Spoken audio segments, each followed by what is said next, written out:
Senhor presidente, primeiro, tem horas que nós precisamos reconhecer, e é hora de reconhecimento.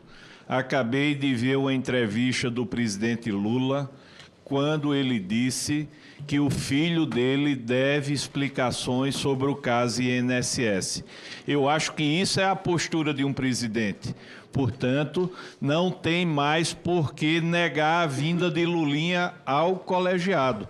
O pai disse que ele deve explicações sobre o INSS. Pelo menos está na matéria do jornal UOL. Doutor Gilberto, eu entendi que o senhor foi chamado pelo presidente da República sem direito a recusar o convite para assumir a presidência.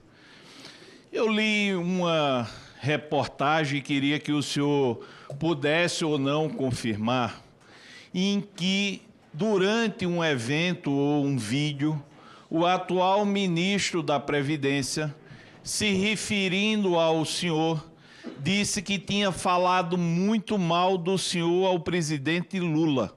Isso está em vídeo. O senhor poderia me explicar como é que o ministro da Previdência se dirige ao presidente da República para falar mal do principal dirigente do maior órgão estatal do Brasil?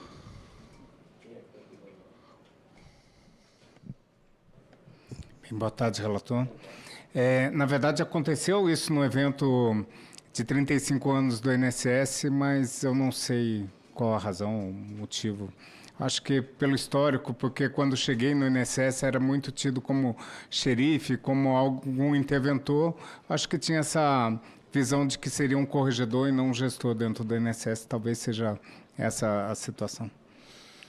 Qual foi a participação do ministro da Previdência Social, Volney Queiroz, na sua indicação?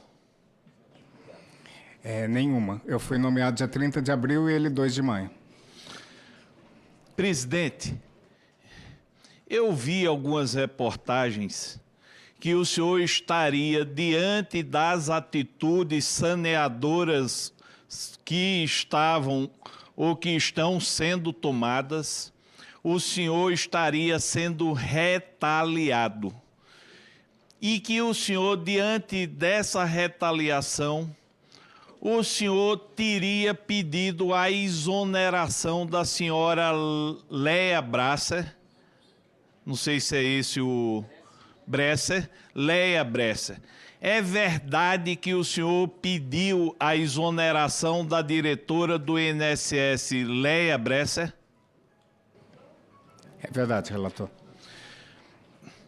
Presidente, qual o motivo do senhor ter pedido a exoneração da senhora Léa Bresser da diretoria do INSS?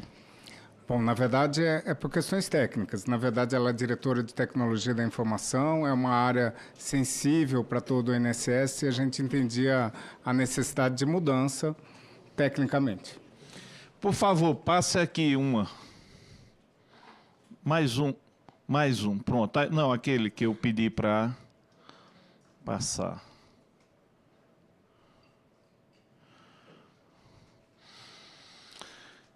Eu lhe pergunto, o senhor sabe se a senhora Léa Bresser, diretora do INSS, tem aproximação com o senhor Alexandro Stefanuto? Eu não tenho provas disso, mas o que falam é que ela foi nomeada como diretora de gestão de pessoas por ele, pela proximidade. Doutor Gilberto, eu não ouvi de nada que me interessava ao caso, ninguém falando mal da sua atuação profissional. Não lhe conheço, mas também não ouvi nada que desmerecesse sua atuação profissional. Eu lhe pergunto, o senhor está sendo boicotado na sua gestão de presidente do INSS? Não, nunca recebi boicote, recebi apoio de várias áreas dentro do governo, não posso dizer que estou sendo boicotado. O senhor poderia informar a esta comissão se após o senhor assumir, o senhor teve liberdade de nomear todos os diretores? Tive sim. E foi o senhor quem indicou Léa Bresser? A Léa era diretora de gestão de pessoas e na mudança de gestão a gente entendia que precisava ficar alguém com histórico do INSS. E à época, como ela tinha entrado há um mês só na direção de gestão de pessoas, poderia ser uma pessoa que não tinha trabalhado nessa situação de desconto associativo, a relação com essas pessoas. A gente entendeu que da direção anterior seria a que menos poderia influenciar. E eu a indiquei para a diretora de tecnologia da informação. E por que essa mudança de opinião? Porque tão logo, em julho, a gente nomeou a senhora Léa Bresser, a gente deu algumas atribuições que, na verdade, a gente não teve o resultado devido. A diretoria de tecnologia da informação, ela é responsável por cuidar da fila do INSS, ela é responsável por trazer propostas de alteração na fila do INSS, ela é responsável pela relação com a DataPrev da tecnologia da informação, ela também foi responsável por monitorar um valor que é do bônus dos servidores. E do bônus a gente foi avisado, depois que acabou, a fila não foi apresentado nenhum projeto para atacar a fila e a relação com a DataPrev também, obrigando o gabinete da presidência a trazer essas atribuições para o gabinete da presidência, que já é assoberbado. Então, tecnicamente, a gente entendia que não era adequado a permanência e foi por isso o pedido da exoneração. O pedido de exoneração da diretora Léa Bresser foi direcionado a quem? Ao ministro da Previdência. Qual a resposta e que data foi esse pedido? Foi em novembro e foi respondido que não via motivos para exonerar. Eu estava observando e fiquei sem entender uma portaria ou algo do tipo em que o ministro da Previdência avoca para ele nomeação interna corporis do INSS. Aconteceu isso? Na verdade, quando eu chego, 30 de abril, o INSS não podia fazer qualquer tipo de nomeação. Nem para chefe de serviço, que é o cargo mais baixo que tinha, não podia fazer substituições. E no primeiro contato que eu tive com o ministro da Previdência, de 4 de maio, eu solicitei a ele delegações de competência para a gente poder atuar, tanto para assinar contratos quanto para nomear. E a gente foi surpreendido naquela semana que ele acabou conferindo amplos poderes, nomeação para todos os cargos possíveis de nomeação que seria dele. Isso foi em maio e persistiu até em julho. Julho ele entendeu por bem que cargos de superintendente e gerente executivo deveriam ter um crivo diferenciado que deveria passar para ele de novo essa competência. Diretores sempre foi Casa Civil. Pergunta ao senhor, ninguém melhor do que para defender os interesses da autarquia. O senhor concorda com essa decisão do ministro de passar pelo crivo dele, retirando da sua alçada? Na verdade, assim, até agora a gente nunca teve problema quanto a essa dupla checagem. Eu acho que é um direito dele, já que o decreto traz para o Ministério da Previdência essa competência. A delegação ou não fica a um critério do gestor. Tá, mas então o senhor não acha isso ferir a autonomia do INSS? Vários órgãos da administração, autarquia e fundações têm esses níveis de competência para nomear.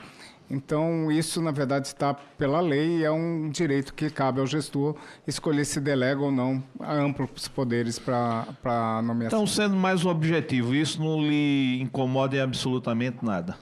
Não. Muito bem. Se não lhe incomoda, eu estou vendo aqui que o senhor exonerou uma pessoa chamada Wesley Aragão Martins. Sabe quem é?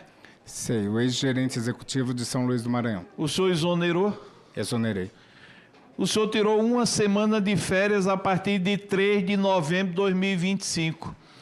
Na sua ausência, ele foi renomeado. Me diga, quem tem razão? O senhor que conhece o INSS e o retirou, porque não deve preencher os requisitos, acredito eu, porque senão não havia por que exonerá-lo, ou, na sua ausência, o ministro Volney o nomeou. Eu queria entender isso aí. Na verdade, quem nomeou foi a minha substituta, que foi a Leia, não foi o ministro Volney. Não, tudo bem, foi a Leia. Isso. Mas o senhor tinha exonerado, ela nomeou. Vamos trocar ministro por ela. Me diz aí como é que funciona dessa forma, porque eu não entendo bem esse tipo de gestão. Um exonera, o outro nomeia na ausência, o senhor retorna e mantém. O que ocorre é quando a gente chega, a gente acaba tendo uma atitude de exonerar pessoas que poderiam, de alguma forma, não relacionada à operação sem desconto, mas de alguma forma respondendo o processo, ou sendo investigados, ou algumas atitudes que poderiam trazer situações difíceis para o INSS, e a gente entendeu por bem de exonerar o então gerente executivo. Passado um tempo, veio um pedido da Superintendência Nordeste para nomear o senhor Wesley não mais para gerente executivo, mas para coordenador de benefício da região Nordeste. Esse pedido chegou a mim. Nós entendemos no momento que não era adequado, porque precisava aprofundar aquilo que a gente estava detectando em maio. A nossa diretoria de governança estava fazendo uma análise sobre isso e persiste em fazer essa análise sobre isso. E essa informação a gente simplesmente não nomeou. Nas minhas férias, a diretora substituta entendeu por bem que, tendo em vista que ele não estava respondendo a um processo específico sobre o fato, não tinha nada instaurado contra ele que poderia nomear, e assim o fez. A gente entendeu por bem, já que tinha sido renomeado para esse novo cargo, continuar as apurações que temos contra ele e verificar se existe realmente indícios mais fortes para poder manter ou exonerá-lo do cargo. Pergunta, as apurações acabaram? Ainda não. Olha só que contradição. O senhor chega para sanear o INSS, exonera um servidor sob suspeita, mantém uma apuração, faz todo um trabalho de governança, porque, pelo que eu entendi, o senhor quer que no INSS tenha pessoas capacitadas e sérias. O senhor tira uma semana, estava com esse nome, não faz em prol da integridade do INSS, quando o senhor volta, essa pessoa está nomeada. Me diga uma coisa, é justo pesar em prol do servidor ou do Estado brasileiro a integridade do sistema? Como é que o senhor aceitou manter essa pessoa nomeada se o senhor tem dúvidas sobre a integridade dela? Na verdade, o que ocorre é que depois de passados, a gente começou essa apuração em maio, e agora, em novembro, não tinha sido concluído. Também não se pode pré-julgar a pessoa por tanto tempo. Então, entendeu que, já que ele foi renomeado, não poderia ser exonerado de novo pelo mesmo fato, sem ter provas robustas ou um processo instaurado formalmente para que ele apresente ampla defesa contraditória. Eu já penso diferente. Eu penso que o senhor perdeu a autonomia de exonerá-lo, porque já que o senhor exonerou anteriormente, não o renomeou, saiu de férias uma semana, nas suas férias é renomeado, eu tenho a absoluta convicção que o senhor não teria feito esse ato como não fez, mas ficou sem força de exonerá-lo com o seu retorno. É o que eu entendo. Só uma colaboração. Seria interessante que o senhor Gilberto declinasse aqui na comissão quais são as atitudes do servidor exonerado que o levaram a perder o cargo. O senhor não esclareceu para nós quais são os pontos que levou o senhor a exonerá-lo. São fatos importantes para nós, Excelência. Já que o senhor interrompeu, interrompeu, só por curiosidade, o que isso tem a ver com o desconto associativo do INSS? Excelência. Não, só estou curioso. são informações que podem... Ele Mas vem... eu tô curioso. Sim, ele veio Falta de da origem... autonomia. Porque tem origem nisso. Talvez Ele tem origem nesse autorizou setor. 53 Exatamente. ACPs em 2023, 2024. Não, tá bom. Tá bem, o senhor poderia Isso aqui responder, parece senhor Roberto, por uma... favor. Parece mais uma coisa de... Não se parece, excelência. É uma pergunta isso. importante. Eu vou repetir. Tem nada a ver com o INSS. Eu vou Falei repetir. contigo. O senhor, por favor, decline quais as atitudes que estavam sendo investigadas do servidor que o levaram a exonerá-lo, por favor. Na verdade, assim, como o processo está em curso, a gente não pode imputar responsabilidade a esse servidor. O que tem são os indicativos da gerência executiva que estavam em discrepância com os demais dados no país de outras gerências executivas quanto à concessão de benefícios de determinados tipos que eram muito fora do padrão dos outros, como o benefício que já foi amplamente divulgado, seguro-defeso, e quanto a salário maternidade rural. Relator.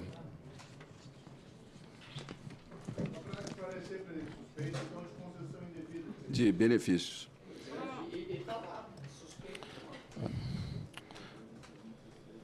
O senhor foi corregedor do INSS 2001-2004. O senhor foi corregedor setorial de 2006 a 2007, subprocurador-chefe 2007 a 2008. Depois o senhor foi para a CGU, lá ser corregedor da área econômica, da infraestrutura. Depois assessor, ouvidor-geral da União, corregedor-geral da União. Tudo entre INSS e CGU. O senhor me parece ser um servidor público responsável. Nós estamos diante de uma verdadeira quadrilha que se apossou do sistema de previdência social e pelas investigações nossas, isso não aconteceu ontem nem hoje. Isso vem há muito tempo. O senhor passou por muitos órgãos correcionais. Quando foi a primeira vez que o senhor ouviu, pelo seu exercício profissional, notícias sobre fraude em desconto associativo ou consignado? Agora, recentemente, após a operação sem desconto. Olha só, o senhor, volta a dizer, o senhor passou pelos principais órgãos de fiscalização da AGU e do INSS. O senhor, inclusive, como ouvidor. Aqui, cada um conta a história que quer. Tem uma parte que diz que começou isso de desvio a partir de 2019. Tem outra parte que diz que foi antes. Tem outra parte que diz que aumentou muito em partir do governo Lula. Eu quero ouvir do senhor, como servidor de carreira, que hoje foi nomeado para sanear o sistema de previdência. O senhor já tinha ouvido falar, antes da operação sem desconto, em fraude sistemática em desconto associativo ou empréstimo consignado? Não, mesmo porque eu não atuava diretamente no INSS. O senhor participou de vários órgãos diretamente superiores aos do INSS. O senhor já tinha ouvido falar em André Fidelis? Não. O senhor já tinha ouvido falar em Vigílio? Já, porque ele é meu colega de profissão. O senhor já tinha ouvido falar em Stefanuto? Já por ser meu colega de profissão. Em algum momento, o senhor trabalhou junto a Vigílio, a Stefanuto? Com o Stefanuto, sim, de 2007 a 2008, na Procuradoria-Geral do INSS. O senhor, em algum momento, trabalhou com o ministro Jorge Messias? Agora como corregedor da PGF. Nesse momento que o senhor era corregedor, alguns desses personagens trabalhavam junto com o senhor? Não. Em algum momento antes daquele que o senhor falou, O senhor trabalhou em algum ministério com Stefanuto ou Vigílio Não, ao mesmo tempo? não.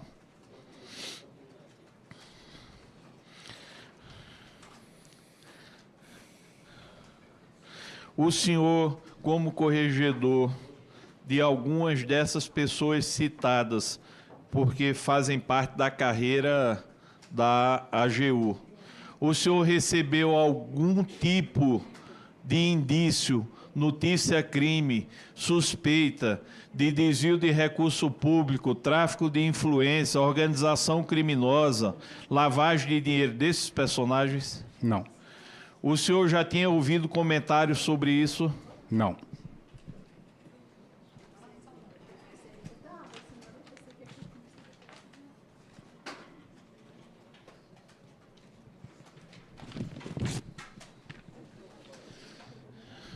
Agora a pergunta para o senhor, que para mim é muito importante vindo do senhor. O senhor poderia dizer hoje, na qualidade de presidente do INSS, qual foi o ponto inicial dos desvios associativos? Então, na verdade, essa questão do desvio associativo, em 2019, houve um afrouxamento na celebração de acordos de cooperação técnica. Instituições que não tinham o mínimo de condições de assinarem acordo de cooperação técnica, assinaram. E algumas já tinham acordo de cooperação técnica, que tinham condições, e aparentemente foi descoberta uma fragilidade na fiscalização, era uma forma muito simples de conseguir dinheiro, e isso foi aumentando com o decorrer do tempo. O senhor pode me dizer que afrouxamento foi esse? O afrouxamento foi na análise de acordo de cooperação técnica. Acordo de cooperação técnica com qualquer entidade não pode ser visto simplesmente requisitos básicos documentais. Tem que verificar se aquela instituição tem capacidade técnica de prestar aquilo. É o que a gente fez agora com as instituições financeiras. Não é porque é uma instituição financeira que vai sentar na mesa do INSS para assinar um acordo de cooperação técnica. O senhor pode me dizer em que posição o senhor estava em 2019? Em 2019, Sim. eu estava como corregedor-geral da União. Me diga uma coisa.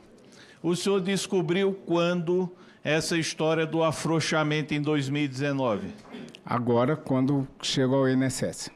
E na função de corregedor-geral da União, o senhor não tinha a obrigação de alertar sobre isso, não? Não, na verdade, a Controladoria Geral da União tem tinha à época 4 secretarias, hoje tem 6, e tem uma área da auditoria, que é quem detecta essas fragilidades ocorridas, e depois de detectada, pode encaminhar à Corregedoria Geral da União. A doutora Eliane, que veio aqui já para poder depor, era responsável pela área, e nenhum desses relatórios de questões de acordo de cooperação técnica foi encaminhado à Corregedoria Geral da União. Olha, eu fico sinceramente sem entender. O senhor tinha alguma responsabilidade sobre essa fiscalização? A Corregedoria Geral da União, ou como qualquer corregedoria do Poder Executivo, não realiza fiscalizações. Nós cuidamos da questão disciplinar. Quando há indícios de irregularidade, de materialidade e autoria, é encaminhada a Corregedoria para apuração, seja contra servidores ou contra instituições privadas. Quer dizer que o senhor, tomando conhecimento desse fato, o senhor não poderia agir de ofício sem uma provocação? Conhecendo o fato, a irregularidade de fato, poderíamos, mas esse fato não chegou à Corregedoria Geral da União.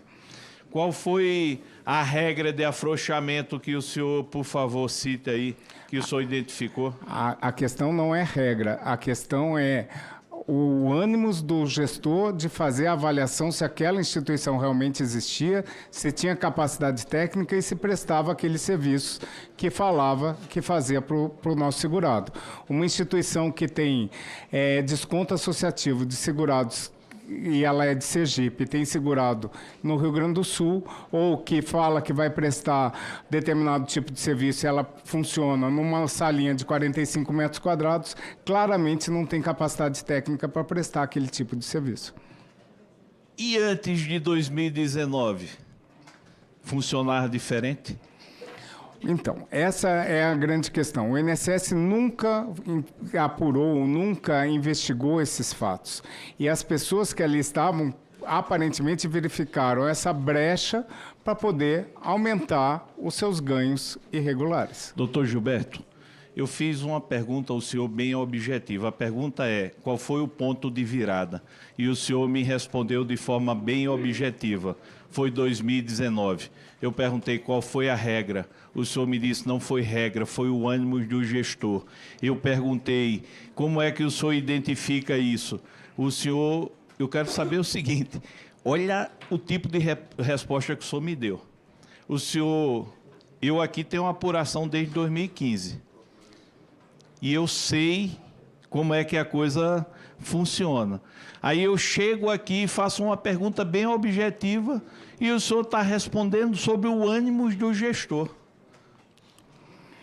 Bom, eu posso garantir isso quando eu vejo que a minha atual diretora de benefício foi diretora de benefício à época, cancelou 4 instituições porque não tinha capacidade e ela foi retirada do cargo e voltou-se à regra anterior. Por isso que é o marco de 19. Qual é a regra anterior?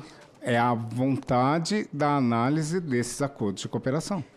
Olha só, se voltou-se à regra anterior, significa que havia uma regra anterior. A regra anterior é analisar documentalmente e a capacidade daquela instituição de prestar aquele tipo de serviço. Por irregularidades, 4 instituições foram retiradas de fazer acordo de cooperação técnica. Aparentemente, esse ato que foi em 19 não persistiu ao longo do tempo e só foi ocorrer agora de novo, em 25. Olha, Foi 19. Eu conheço as 4 instituições que foram retiradas. E o senhor sabe quem motivou a retirada dessas instituições? Na verdade, eu sei quem era a diretora de benefício e atuou nisso, que foi a doutora Márcia, que está sentada aqui ao lado. Olha, quem retirou as instituições foi a investigação iniciada pelo Ministério Público, lá no Paraná, se eu não me falha a memória. E 2 dessas instituições depois voltaram. Uma no governo Bolsonaro, outra no governo Lula. Eu só achei interessante o senhor fazer um ponto de virada de uma regra que nunca foi mudada. Sabe por que nunca foi mudada? Vou lhe mostrar. Está vendo essas figuras aqui? Esse rapaz aqui é o André Fidelis. O André Fidelis ficou até agora, 2025. Nós temos o maior número de ACTs até hoje na época dele. E era diferente o ânimo do gestor? Esse cidadão é um bandido, ele está preso. Por que o senhor está identificando só 2019 nisso aí e está esquecendo que essa regra permaneceu até 2025? Eu não tô.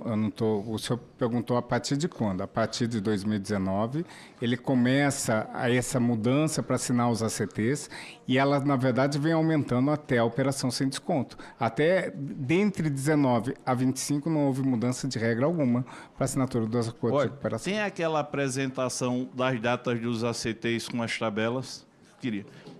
Eu queria, só para deixar claro, até 2019, quando houve a mudança da chave, a regra era diferente antes da mudança da chave? Não estou falando de regra. Não, o senhor disse regra. Então, eu retifico, não é regra. É ânimos do gestor de analisar aquela instituição se ela pode ou não assinar acordo de cooperação. Mas agora eu vou mostrar ao senhor, o senhor vai poder mostrar esse ponto focal que eu achei muito interessante. Se recorda que tem aquelas apresentações aí, tá?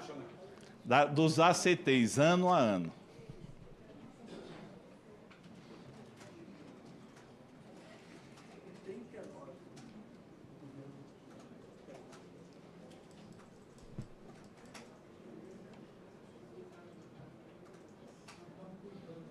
Mas só para complementando enquanto está achando, o senhor falou ânimos do gestor.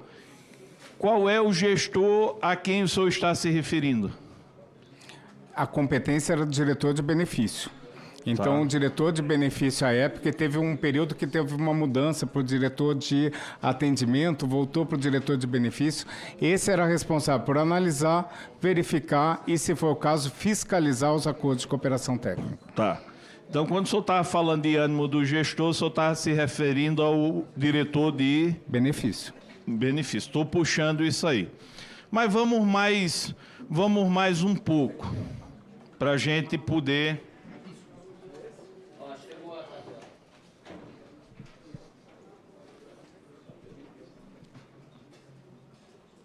Mas só tem essa aí? Olha, mas vamos deixar aquela ali, primeira, depois a gente volta para essa aí. Bota aquela que vocês acabaram de botar. Pronto. O senhor poderia me dizer qual foi o diretor de benefício aqui que fez a mudança de chave com ânimos que o senhor acabou de dizer? Eu não sei exatamente quem sucedeu ou quem seria essa pessoa. Mas como é que o senhor chega aqui tratar de um elemento subjetivo, que é o ânimos do gestor, sem saber o nome do gestor?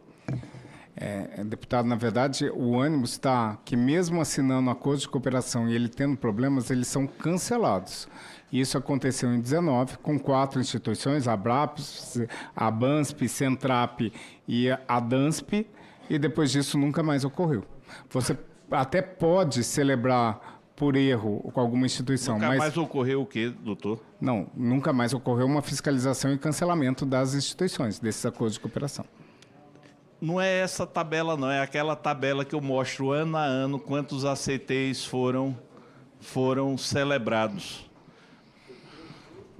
Passa aí um pouquinho. É uma numérica que tem ano a ano.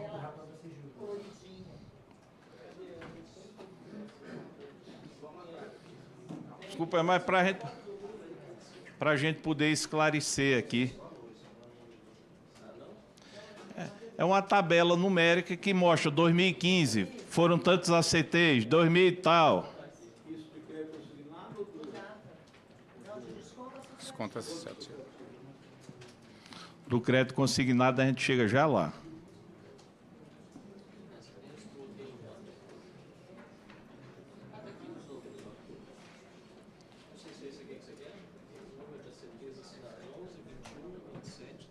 Pronto. Por favor, bota essa aqui. Vá. Bota. Não sei.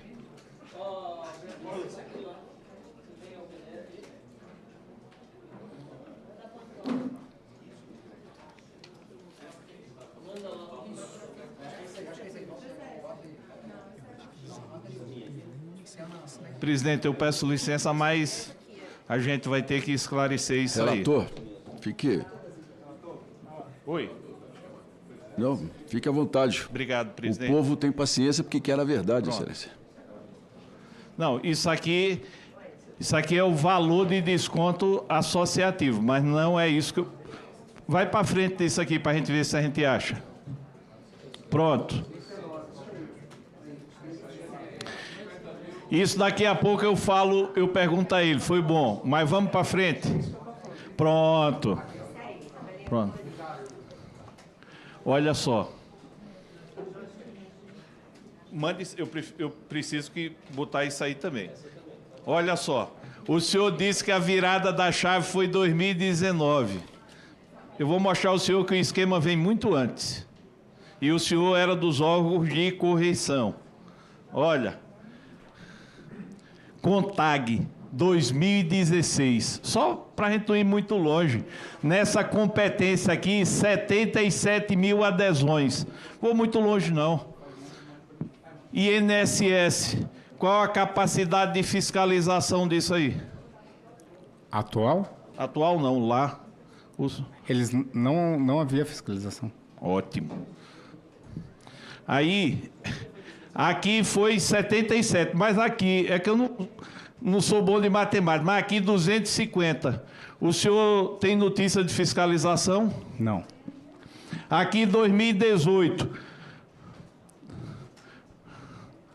Tinha capacidade de fiscalização? Em 18 não, mas em 19, Não. referente a isso, sim. Eu quero saber, 2018 tinha? Não. Aí deixa eu dizer uma coisa para o senhor. Agora, vamos aqui. Muda um pouquinho isso aqui. Passa para frente para eu ver. Passa. Passa mais. Aqui já é outra coisa. Mas vamos falar aqui da ANAPS. 16 situações aqui, tal, 2018, 423 mil adesões. Aí, passa aí, por favor, só para o senhor lembrar. Passa. Não, passa mais, que eu quero ver, são os ACTs. Tem mais alguma coisa? Tá, vamos lá.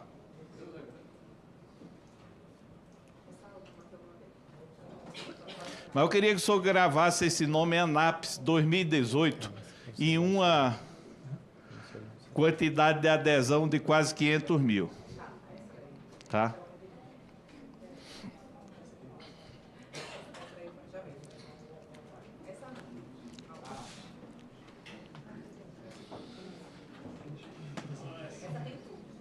Pronto. É essa aqui que eu queria. Olha o que o senhor me disse. Está dizendo ao Brasil, ACT são acordos de cooperação técnica. Vamos recordar, eu perguntei qual foi a virada da chave para fraude. O senhor disse aqui 2019. Eu perguntei qual foi a regra. Não tinha regra. Foi ânimo do gestor. Parabéns. 2015, governo Dilma Rousseff, 12 ACTs. Tá brabo.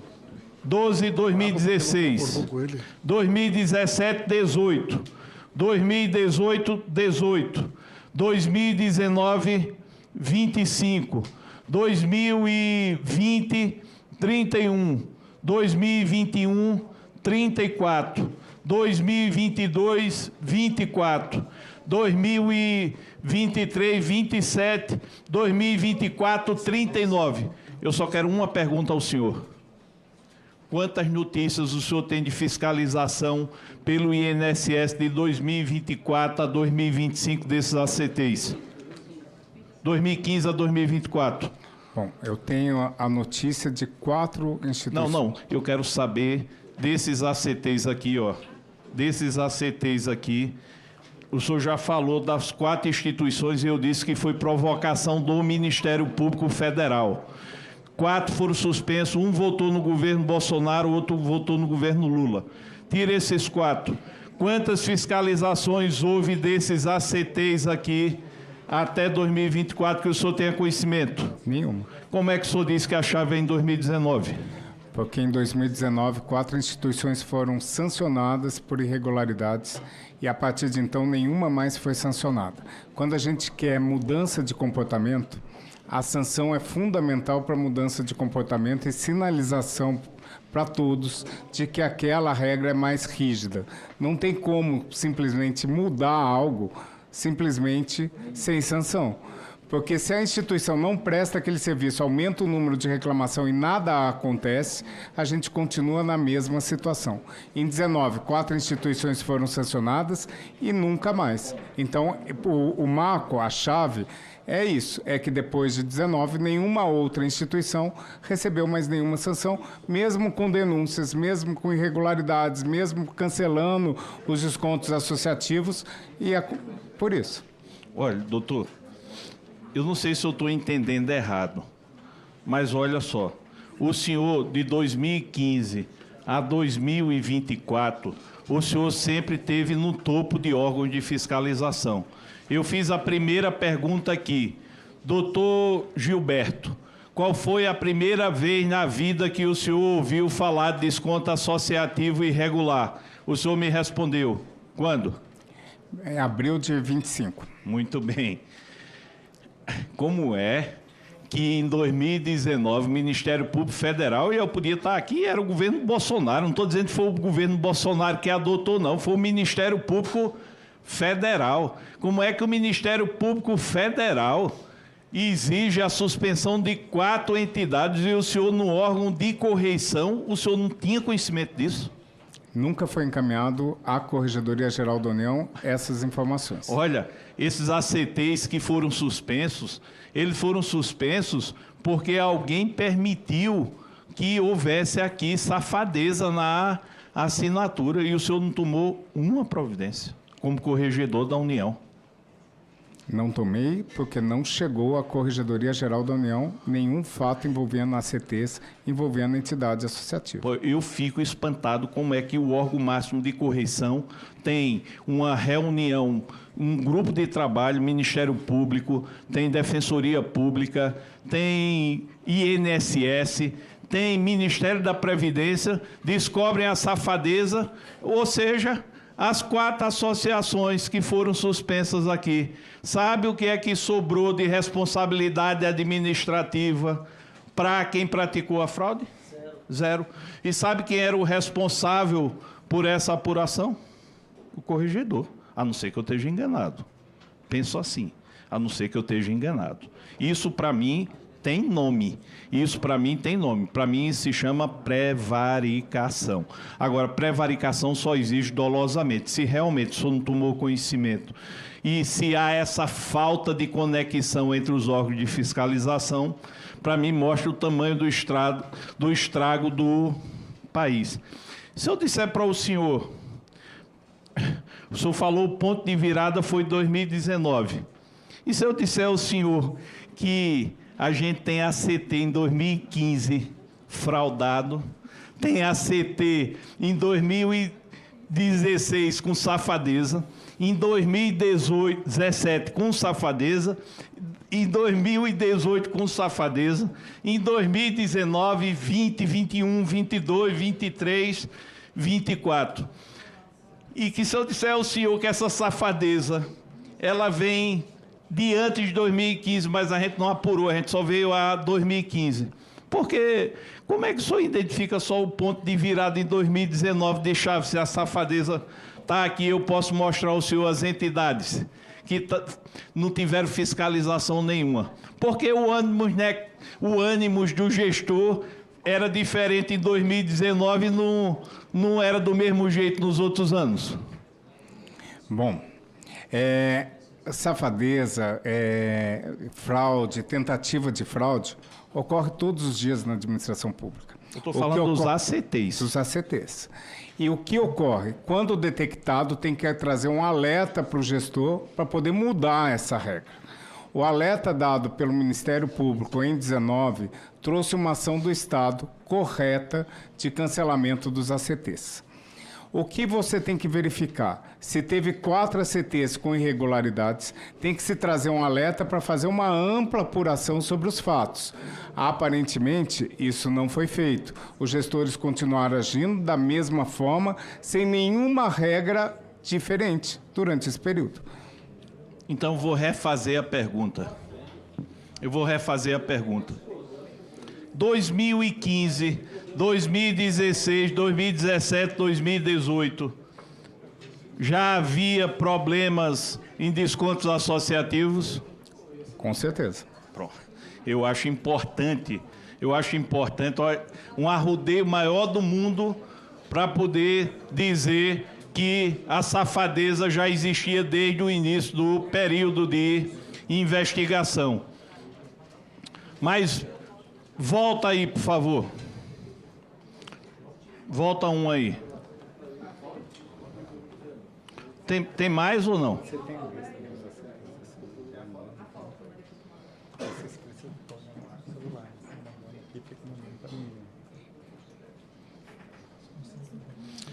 Mas nós vamos pular essa parte, porque o Congresso Nacional, e deixar claro aqui, porque foi dito que foi o presidente Lula, e a gente precisa deixar isso claro, Aqui havia uma resistência muito grande de acabar desconto associativo.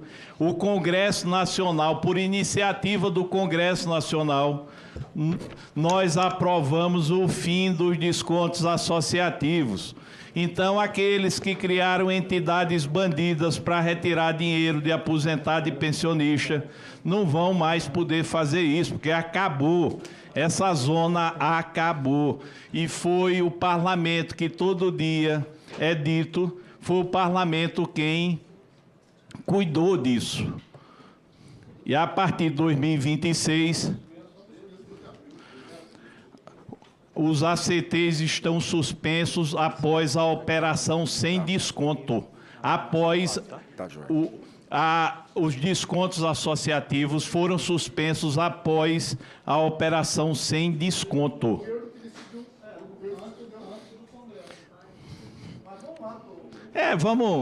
Vamos lá, a gente não vai aqui... Foi o governo que suspendeu em abril. Eu sei que o senhor só vejo... Não vejo.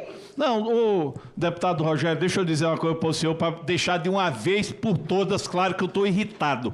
Olhe, eu estava com saudade do senhor. Eu estava com saudade. Que meus dias estavam de tranquilidade. Mas, olha, eu estou com saudade. Mas, olha, deixa eu falar. Hein? Pô, eu falei Marinho? Não, mas os dois Rogérios são gente boa. Olha, mas para o bem. Olha, aqui é a linha de desconto associativo. Mas eu volto depois. Eu quero saber do senhor o que mais me interessa agora. O que mais me interessa são os consignados. O que me interessa não é a B, C.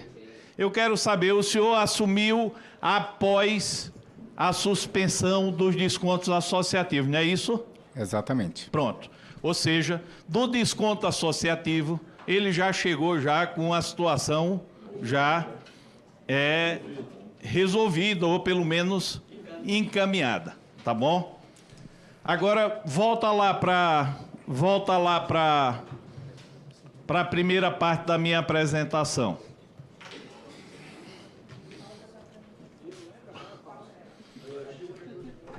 Doutor, aqui eu disse o PicPay foi blindado. PicPay foi blindado.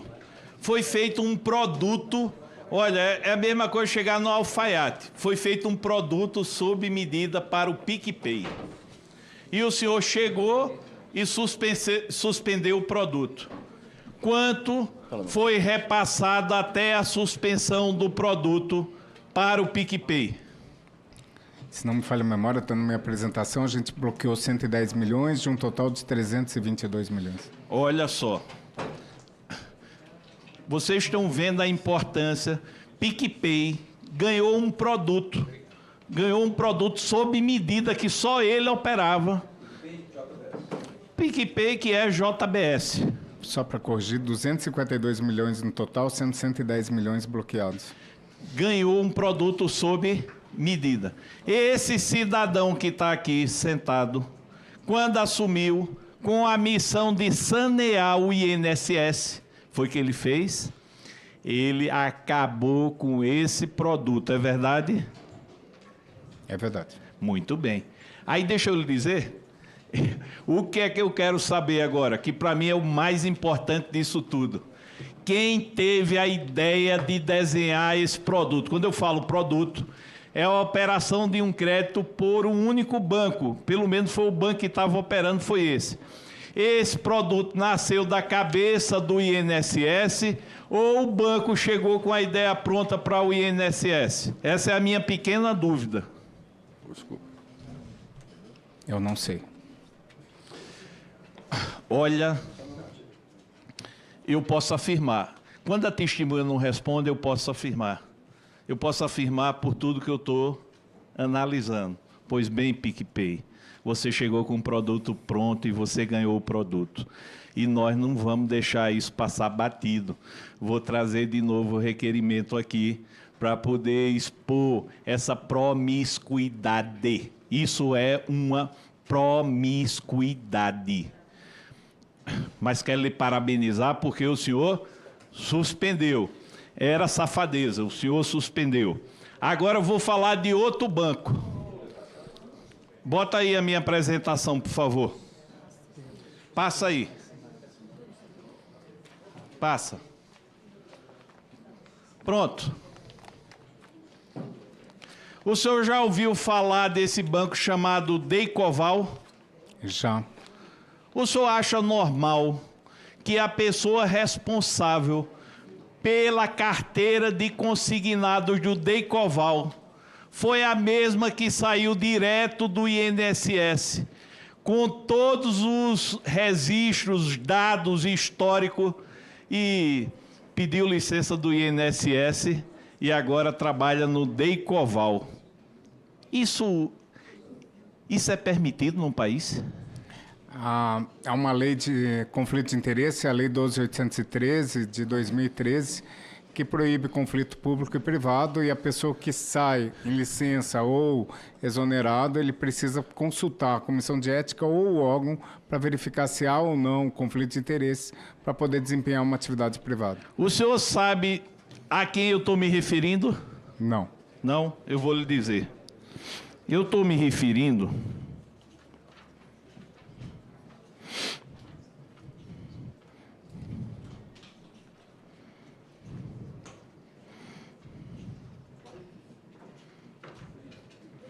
a senhora Ingrid Camilo. O senhor conhece a senhora Ingrid? O senhor conhece? Não. Olha, a senhora Ingrid Camilo ocupava a coordenação geral de pagamentos do INSS. Olha que coisa, olha que promiscuidade no país. A senhora Ingrid Camilo ocupava a coordenação de pagamentos do INSS, saiu de lá. Ela coordenava o pagamento. Saiu de lá e foi para onde? Para o banco Deicoval. Deicoval, uma instituição que lucra com empréstimos consignados. Aí eu pergunto,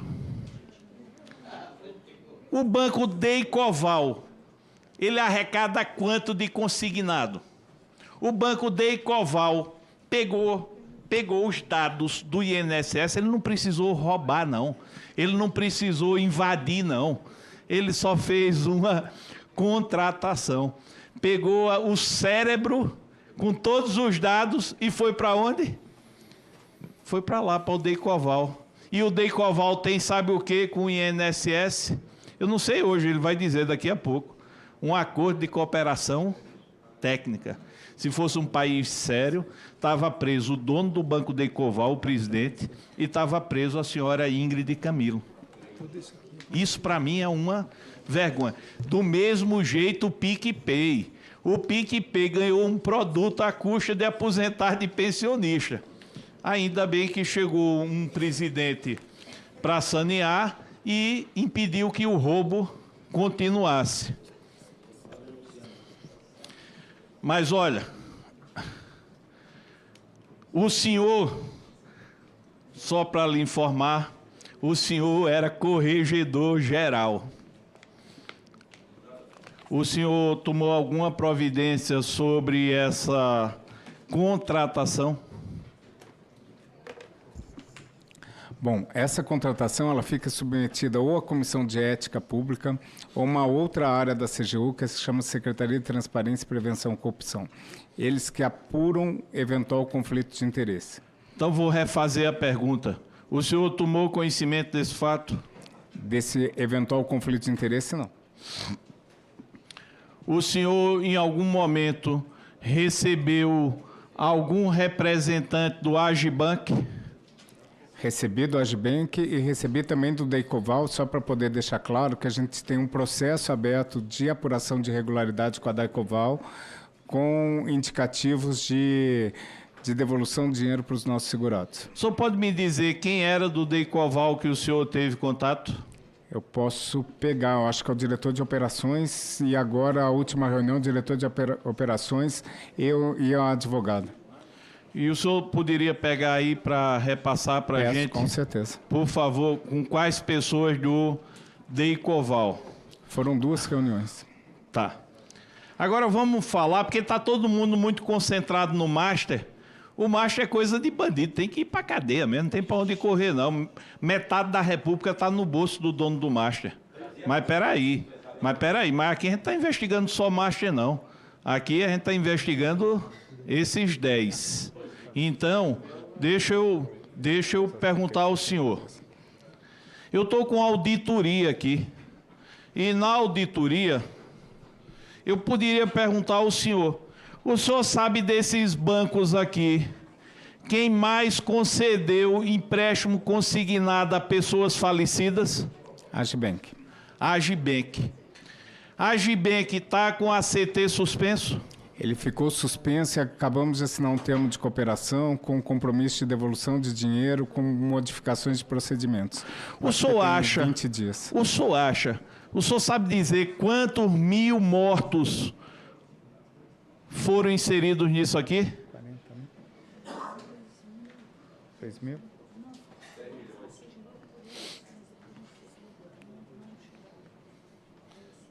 Tá, 2 mil, né? Por cerca de 2 mil mortos, mais ou menos. O senhor acha que uma instituição financeira que busca conceder empréstimo consignado a gente morta tem condições de permanecer com um acordo de cooperação técnica com o INSS? O que ocorre é que foi demonstrado, na verdade, a fragilidade dos instrumentos, porque a instrução normativa permite que você faça consignado com a administração pública por 2 meios, seja ele pela biometria ou login e senha de bancos. O apresentado pelo Agibank é que esses empréstimos foram feitos com login e senha e provavelmente alguém efetivamente continuou utilizando a ferramenta do banco e fez o empréstimo. A gente entendeu que havia uma fragilidade grande no sistema do Agibank por causa disso. Eles se comprometeram a, mesmo estando na IN, a partir de então, assinarem um contrato somente com a biometria, com a demonstração da pessoa viva. E todos esses contratos com motos, eles alegam que nenhum foi descontado, porque o benefício foi cancelado, mas se algum foi descontado, eles iriam devolver, inclusive em dobro, para a família. Doutor, o senhor veio para sanear o INSS. O senhor me perdoe, mas eu acho que uma instituição financeira que não cumpre os requisitos, e esse é um dos requisitos do ACT, descontar dinheiro de quem já morreu, e essa ressuscitação de mortos tira a capacidade absoluta da boa-fé da instituição financeira. Mas, enfim, isso aí cabe ao Ministério Público investigar, porque essa parcimônia com o Agibank.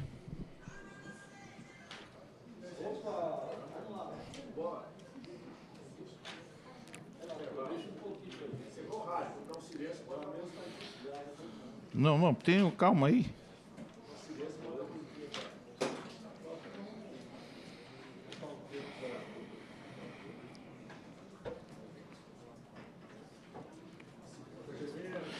O presidente, o senhor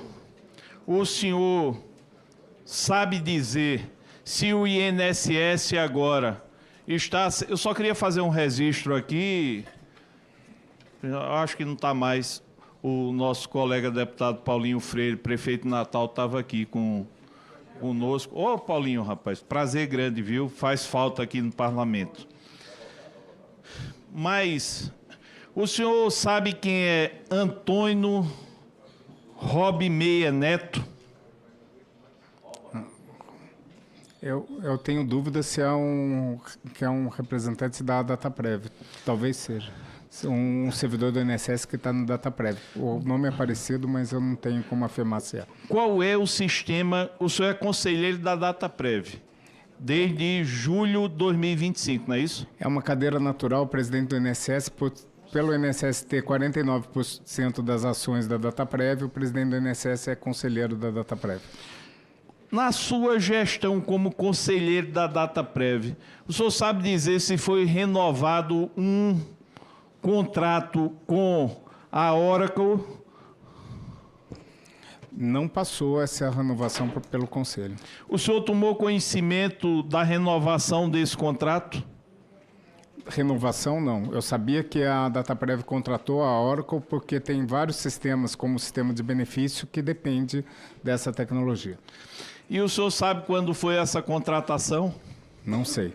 Não sabe? O senhor sabe que o senhor Antônio foi subordinado ainda em 2017 ao atual representante dessa empresa? Não, não sei. O senhor sabe que nos Estados Unidos existe um regramento que qualquer sistema americano pode estar em qualquer lugar do mundo. Os Estados Unidos podem ter acesso aos dados. O senhor sabe me dizer se os dados dos beneficiários do INSS estão submetidos a essa plataforma? Eu não saberia se estão hospedados, mas a plataforma acaba impactando principalmente o benefício por incapacidade. Eu quero saber se os dados dos beneficiários estão na Oracle. Eu não tenho certeza, não tenho essa informação. Não tem? Não. Poxa, então vou transmitir para o presidente do INSS agora. Estão. Eles estão. Ou seja, a pergunta que eu queria fazer ao senhor é o seguinte: o senhor não acha que esses dados estão vulneráveis, não? Eu não tenho essa informação. Pois é bom saber essa informação, porque o que a gente mais viu aqui foi cidadão indo lá na 25 de março com um pendrivezinho comprando, sabe o quê? Dados. Comprando dados. Depois a gente fica perguntando porque como é que consegue dados. Deixa eu dizer outra novidade aqui. Sabe hoje no Brasil quem primeiro informa ao aposentado que ele está aposentado? Eu vou dar 4 alternativas. A repartição que ele trabalha, o INSS, o vizinho ou os bancos. Os bancos. Os bancos, olha, os bancos sabem primeiro do que todo mundo que ele está aposentado.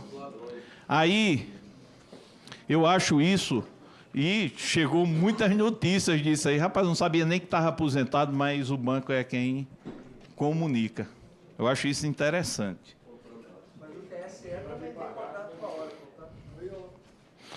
O senhor sabe dizer, foi o senhor quem indicou o presidente da Dataprev, diretor? Não. O senhor sabe dizer o nome dele? O presidente Rodrigo.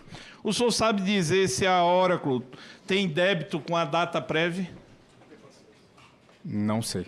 Tá bom. Então vamos para perguntas mais práticas. Eu tenho o nome agora do pessoal da reunião da Ecoval. Tá?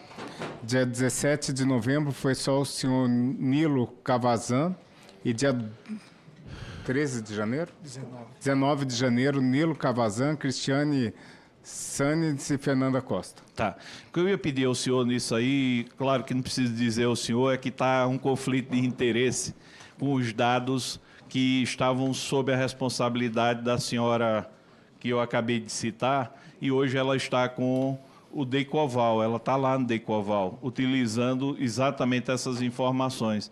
Queria que o senhor mandasse fazer um levantamento e ver se realmente não há um conflito de interesse e se nós não estamos permitindo uma verdadeira fraude. Mas falei aqui para o senhor do Agibank, que eu acho um absurdo fazer empréstimo para morto e ainda continuar com a CT. Falei aqui do Decoval e vou falar agora, daqui a pouco, do Master. Mas antes, a gente falou do PicPay. Para não ir muito longe, eu vou falar da Crefisa. Quando o senhor chegou, a Crefisa já tinha sido vencedora dos lotes da Folha? Na verdade, a Crefisa tinha 2 relações com o INSS. Uma relação é que ela participou do leilão do pagamento de benefícios previdenciários. Ela foi a maior vencedora do último leilão e também tinha um acordo de cooperação técnica para poder fazer consignados com o INSS. Venceu em junho, se não me falha a memória, de 25, o ACT, e nós não renovamos esse ACT pela quantidade de reclamação que tinha da Crefisa. A Crefisa, desde junho, está desabilitada de fazer consignados com o INSS. Aí eu volto porque tenho que dizer de novo. Está vendo quem os senhores blindaram? A Crefisa. A Crefisa não pôde mais renovar o ACT, porque não tinha condições, nem morais, nem técnicas, de permanecer com a ACT. Foi suspensa pelo INSS. E sabe quem está protegendo a Crefisa de ser investigada? CPMI. Não. Aí cada um vai lá e veja quem votou a favor e contra. Mas diga. Pronto. Mas a Crefisa foi blindada. Foi blindada. Não pode mais ACT da Crefisa. Agora, olha só que coisa. Crefisa foi não renovado o ACT. E Crefisa continua com os 25 lotes? Então, a Crefisa tem um outro, que é o contrato de banco pagador. Ela vinha com muitas reclamações. A gente tinha aberto um processo administrativo para apurar, baseado numa denúncia feita pela OAB de São Paulo e a OAB de Minas Gerais, que foi em maio. Nós abrimos esse processo e resolvemos suspender cautelarmente novos pagamentos pela Crefisa, e a suspensão permanece até hoje. Dentre as questões, uma é o assédio aos nossos segurados de oferta... Olha o que o presidente do INSS está dizendo. Primeiro, não renovou com a Crefisa por conta das irregularidades. Segundo, a Crefisa ganhou, numa licitação, 25 de 26 lotes para uma série de ações relacionadas a pagamento. O senhor assumiu em 30 de abril. Crefisa foi suspensa quando? Em junho, os ACTs, e se não me falha a memória, setembro. Você pode buscar para mim a data certinha, mas creio que setembro quanto a banco pagador. Setembro ou outubro? Setembro ou outubro. Está suspensa até agora? Está suspensa até agora. Olha só. Crefisa recebeu quanto enquanto esteve operando essa folha? Ela, na verdade, paga pela folha. O leilão, na verdade, o que eles fazem? Eles ofertam um valor por cada benefício que é encaminhado para pagamento e eles acabam pagando ao INSS o valor correspondente. O senhor pode me explicar uma coisa que eu não sei se está valendo? Existe uma regra que quando sai o benefício, fica bloqueado o benefício, não é? Sim. Esse benefício fica bloqueado por quantos dias? 90? 90 dias. Ou seja, explica essa regra. 90 dias não pode haver... empréstimos consignados. Olha só.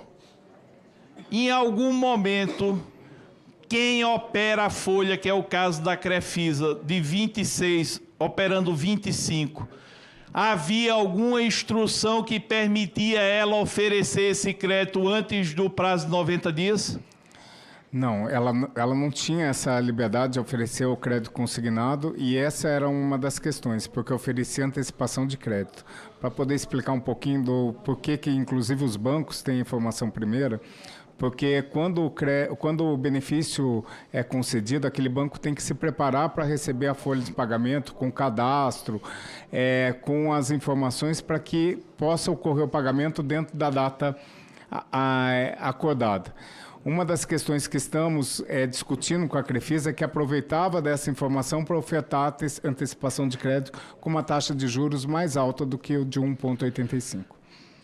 O senhor me disse uma coisa, eu recebi e entendi completamente distinto aí durante a minha leitura aí de documento.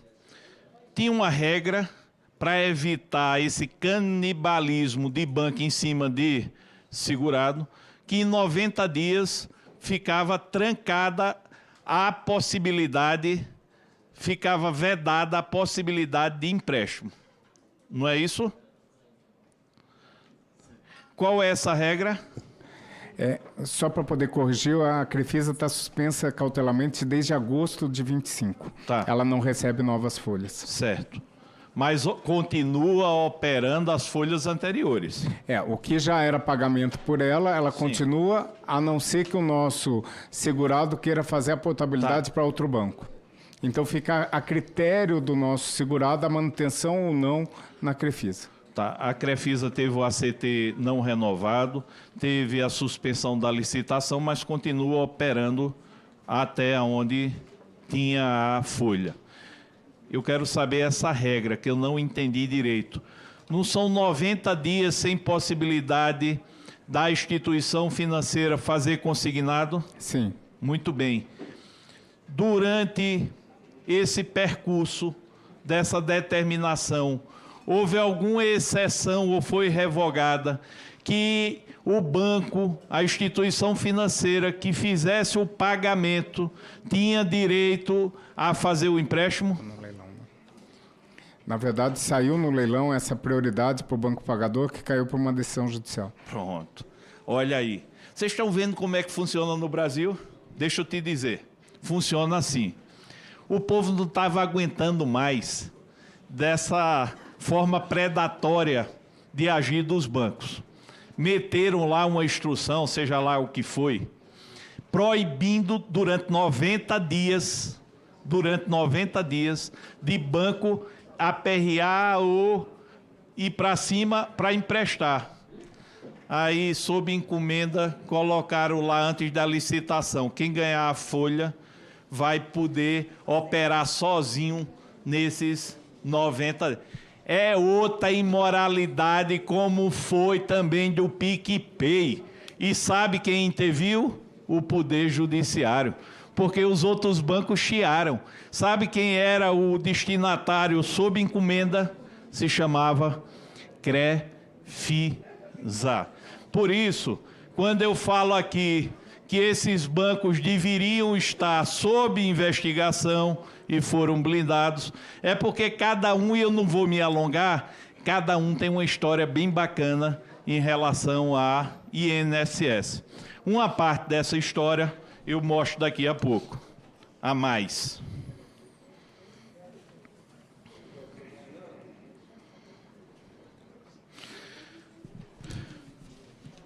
Presidente Lula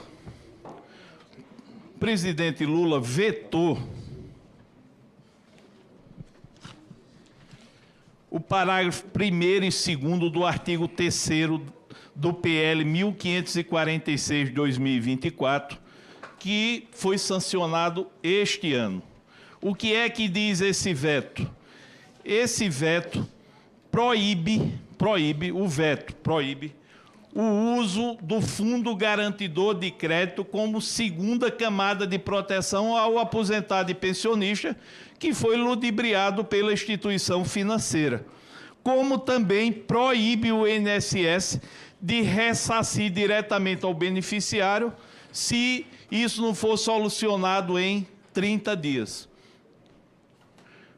Pergunta que eu faço ao senhor, que eu acho isso muito prejudicial para o beneficiário vulnerável. Foi o senhor que orientou o presidente Lula a esses vetos? Também, o INSS era contra, Por quê? contra a aprovação, porque o INSS não tem previsão orçamentária para poder pagar esses valores.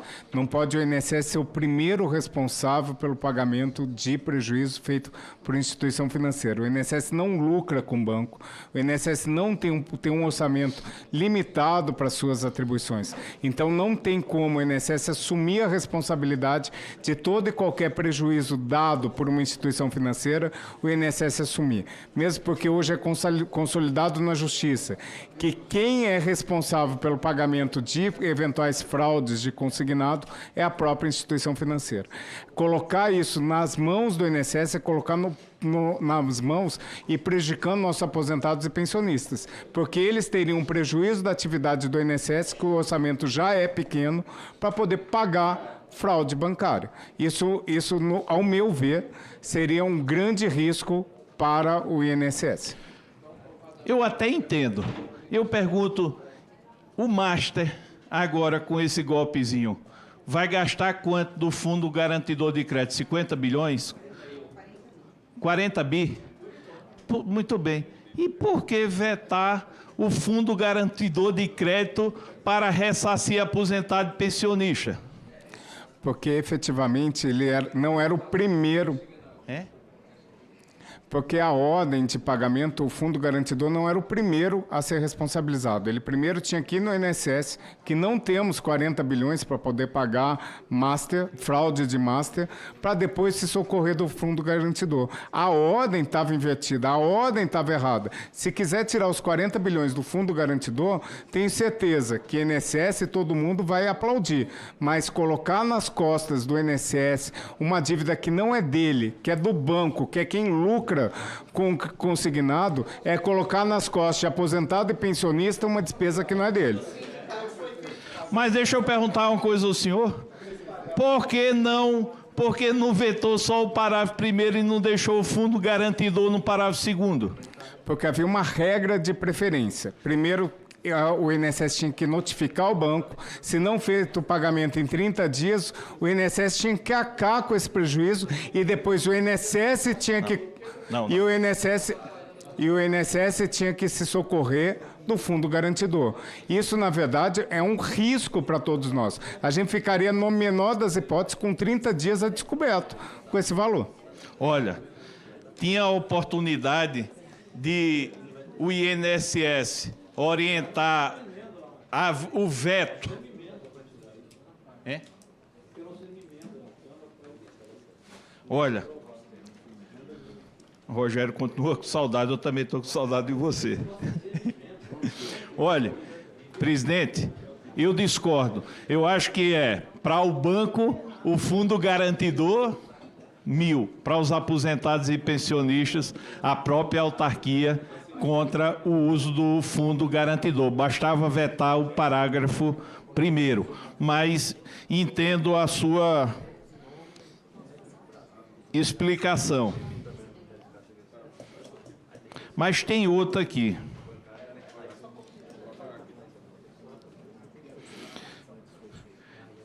Olha, só acredita que por onde a gente anda, ainda tem gente que nos procura, dizendo, olha, até ver a CPMI do INSS, eu não sabia que tinha sido roubado. Eu nunca recebi nada, eu nunca soube, eu estou sabendo agora. Por que foi vetado pela busca ativa de lesados através do INSS? A busca ativa, ela não estava relacionada só ao desconto associativo, mesmo porque o desconto associativo acabou. Não tinha o porquê fazer isso. A busca ativa de crédito consignado era uma coisa meio impossível de se fazer. O INSS ia ter que fazer como para poder informar se aquele crédito, como instituição financeira, que tem uma fiscalização própria do Banco Central, iria buscar essas pessoas. Então, efetivamente, a gente não teria como. E a razão de ser da busca ativa era para desconto associativo. Acabou. E mais, nós fizemos a busca ativa, como foi mostrado. 254 mil casos, nós fizemos o pedido de ofício, fomos atrás, pagamos e estamos com o pré-vibarco fazendo. Agora, se o INSS tiver que fazer uma busca ativa de todo mundo que tem um crédito consignado, eu ir atrás de cada um para saber se está regular ou não, é um trabalho assim, meio inócuo e nós teríamos uma sobreposição de competências com o Banco Central. O senhor poderia me dizer se já está implementado no INSS e como é que essa fiscalização está sendo realizada de vedação de contratação de consignado por procuração ou central telefônica? Sim, na verdade, desde maio, nós estabelecemos que a única forma de desbloqueio da margem consignável é com biometria. Se não for a biometria do próprio segurado, ele não consegue fazer por procuração, ele não pode fazer de outra forma a não ser essa. Temos um projeto de N também que vai evoluir para que, inclusive, essa contratação parta do próprio segurado para que ele solicite uma proposta aos bancos que ele escolher de crédito consignado, mudando um pouco a regra. Não adianta ficar com aquela oferta excessiva ao consignado. Parte dele ir no aplicativo, com a sua face, pedir, quero 10 mil reais em crédito. E ali abre um verdadeiro leilão de busca de uma solução. Por favor, coloca aqui a apresentação do presidente.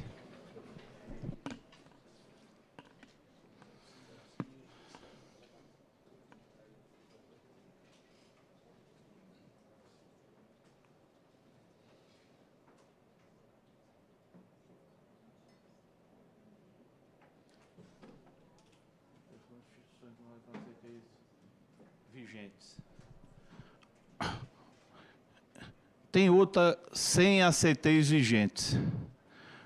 É verdade que há desconto de consignado autorizado com ACT vencido? Com ACT vencido, ou ainda que ele tenha sido vencido e não prorrogado, mesmo que precariamente, desconheço. Conhece? Aí eu vou mostrar ao senhor aqui.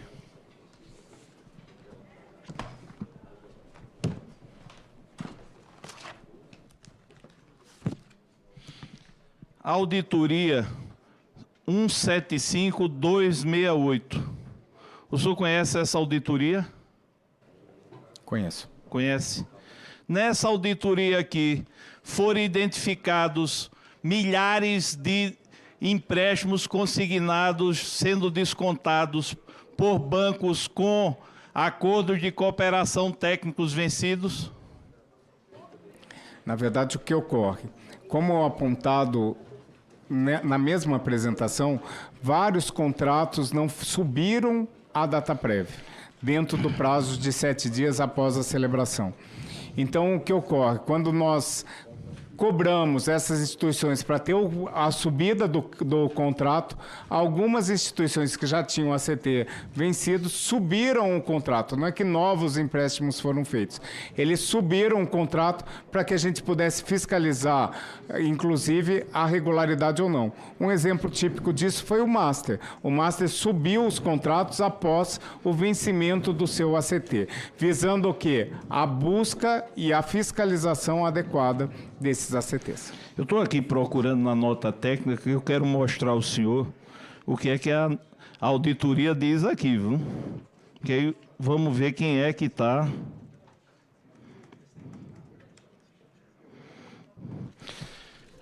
Olha, só me permita aqui. Folha 8 de 18 da auditoria.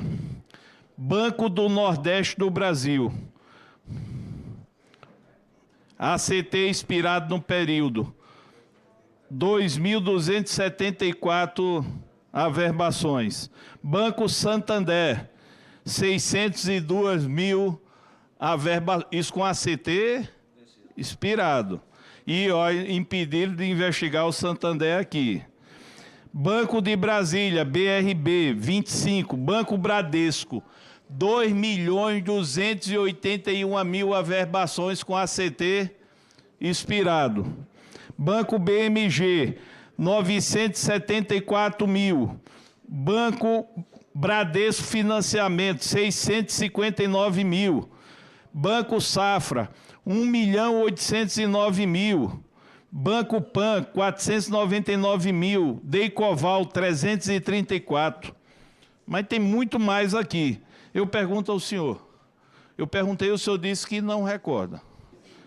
Pode esclarecer isso? Posso. A grande maioria, por exemplo, o BMG também já foi citado, 1.100.000 contratos não tinham subido na plataforma da data prévia. A pergunta que eu fiz ao senhor foi objetiva. Isso. Existe desconto de consignado sem ACT vigente? Atualmente, nenhum. Tá. Atualmente, o senhor fala a partir de quando? A partir da nossa chegada, nenhum. O que acontece? Algumas Algumas instituições, como o BMG, tinham 1.100.000 contratos que, quando acabou o prazo, expirou o prazo da contratação, da renovação da CTI, nós não renovamos com o BMG, tínhamos 1.100.000 contratos que não tinham subido na plataforma. Eles, para poder negociar com a gente a continuidade, a regularização dessa situação, eles subiram esse 1.100.000 contratos em data que o ACT estava extinto. Não significa que foi averbado o novo contrato, mas simplesmente que subiu novos contratos. Relator, a pedido do senhor Gilberto, a sessão está suspensa por 15 minutos.